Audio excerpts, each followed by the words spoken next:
Hello दोस्तों, हमारे channel में आपका स्वागत है। आप अगर हमारे चैनल में नए हैं तो लाइक सब्सक्राइब शेयर जरूर करें, धन्यवाद। हमारे शास्त्रों में 10 महाविद्याओं का उल्लेख किया गया है। तंत्र क्रिया में विद्या में इन 10 महाविद्याओं का विशेष महत्व होता है। इन 10 विद्याओं की साधना और उपासना से विशेष फल की प्राप्ति होती है। ये महाविद्याओं को दशावतार माना गया है। 10 महाविद्याएं माँ दुर्गा के ही रूप है, जिसे सिद्धि देने वाली मानी जाती है। माँ दुर्गा के इन 10 महाविद्याओं की साधना करने वाला व्यक्ति सभी भौतिक सुखों को प्राप्त कर बंधन से भी मुक्त हो जाता है। माँ को प्रसन्न करने के लिए तांत्रिक साधकों द्वारा यह पूजा की जाती है। ये 10 महाविद्याएं इस प्रकार है: काली, तारा, छिन्नमस्ता, षोडशी, भुवनेश्वरी, त्रिपुर भैरवी, धूमावती, बगलामुखी, मातंगी व कमला। एक काली। सभी 10 महाविद्याओं में काली को प्रथम रूप माना जाता है। माता दुर्गा ने राक्षसों का वध करने के लिए माता ने यह रूप धारण किया था। सिद्धि प्राप्त करने के लिए माता के इस रूप की पूजा की जाती है। जिस तरह से भगवान शिव जल्दी प्रसन्न और जल्द रूठने वाले देवता है, उसी तरह काली माता भी स्वभाव है। इसलिए जो भी भक्त इनकी साधना कर चाहता है, उसे एकनिष्ठ और पवित्र मन का होना चाहिए। देवताओं और दानवों के बीच हुए युद्ध में मां काली ने ही देवताओं को विजय दिलवाई थी। कोलकाता, उज्जैन और गुजरात में महाकाली के जागृत चमत्कारी मंदिर हैं। मुख्य बातें: 10 महाविद्या में काली प्रथम रूप है। माता का स्वरूप हाथ में त्रिशूल और तलवार। पूजा के लिए विशेष दिन शुक्रवार और अमावस्या। कालिका पुराण में इनका विस्तार से वर्णन किया गया है। काली को ओम ह्रीं श्रीं क्रीं परमेश्वरी कालिके स्वाहा के प्रसन्न किया जा सकता है। कोलकाता, उज्जैन और गुजरात में महाकाली के जागृत चमत्कारी मंदिर हैं। 2 तारा। सर्वप्रथम महर्षि वशिष्ठ ने तारा की आराधना की थी। यह तांत्रिकों की मुख्य देवी हैं। देवी के इस रूप की आराधना करने पर आर्थिक उन्नति और मोक्ष की प्राप्ति होती है। पश्चिम बंगाल के बीरभूम जिले में तारापीठ है। इसी स्थान पर देवी तारा की उपासना महर्षि वशिष्ठ ने करके तमाम सिद्धियां हासिल की थी।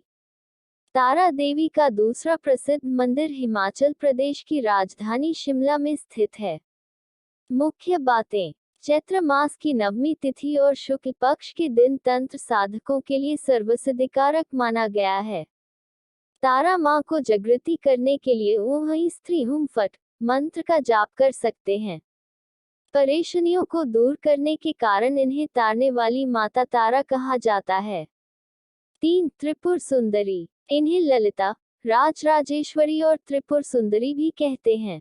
त्रिपुरा में स्थित त्रिपुर सुंदरी का शक्तिपीठ है। यहाँ पर माता की 4 भुजा और 3 नेत्र हैं। नवरात्रि में रुद्राक्ष की माला से ऐं श्रीं त्रिपुर सुंदरीयै नमः मंत्र का जाप कर सकते हैं। मुख्य बातें: इनकी 4 भुजा और 3 नेत्र हैं।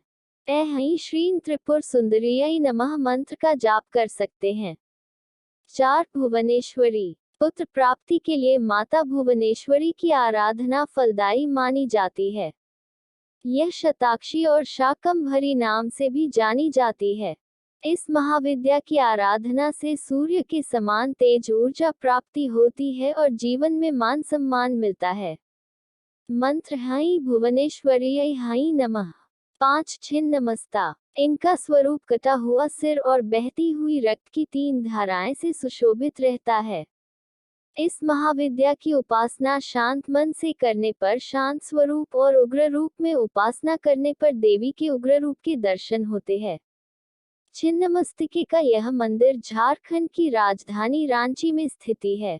कामाख्या के बाद यह दूसरा सबसे लोकप्रिय शक्तिपीठ है। मंत्र: श्रीं ह्रीं वज्रवैरोचान्यै ह्रीं फट् स्वाहा। 6 भैरवी। भैरवी की उपासना से व्यक्ति सभी बंधनों से मुक्त हो जाता है। इनकी पूजा से व्यापार में लगातार बढ़ोतरी और धन संपदा की प्राप्ति होती है। मंत्र: ह्रीं भैरवी क्लौ ह्रीं स्वाहा। 7 धूमावती। धूमावती माता को अभाव और संकट को दूर करने वाली माता कहते हैं। इनका कोई भी स्वामी नहीं है। इनकी साधना से व्यक्ति की पहचान महाप्रतापी और सिद्ध पुरुष के रूप में होती है। ऋग्वेद में इन्हें सूत्रक कहा गया है। मंत्र धू धू धूमावती देव्यै स्वाहा। 8 बगलामुखी। बगलामुखी की साधना दुश्मन के भय से मुक्ति और वाक सिद्धि के लिए की जाती है। जो साधक नवरात्रि में इनकी साधना करता है वह हर क्षेत्र में सफलता प्राप्त करता है। महाभारत के युद्ध में कृष्ण और अर्जुन ने कौरवों पर विजय हासिल करने के लिए माता बगलामुखी की पूजा अर्चना की थी। भारत में मां बगलामुखी के 3 प्रमुख ऐतिहासिक मंदिर माने गए हैं। मंत्र ॐ हई बगुलामुखी देव्यै हई ओम नमः। अमी बगलामुखी सर्व दुष्टाना वाचम मुख पदम स्तंभ जिन्हवा किलम बुद्धि विनाश अमी ओम स्वाहा। 9 मातंगी। जो भक्त अपने गृहस्थ जीवन को सुखमय और सफल बनाना चाहते हैं उन्हें मां मातंगी की आराधना करना चाहिए। मतंग भगवान शिव का भी एक नाम है। जो भक्त मातंगी महाविद्या की सिद्धि प्राप्त करता है वह अपने खेल, कला और संगीत के कौशल से दुनिया को अपने वश में कर लेता है। मंत्र हई है भगवती मतंगेश्वरी श्रीं स्वाहा। 10 कमला। मां कमला की साधना समृद्धि, धन, नारी, पुत्र की प्राप्ति के लिए की जाती है। इनकी साधना से व्यक्ति धनवान और विद्यावान हो जाता है। मंत्र हसो जगत प्रसुप्त्याय स्वाहा।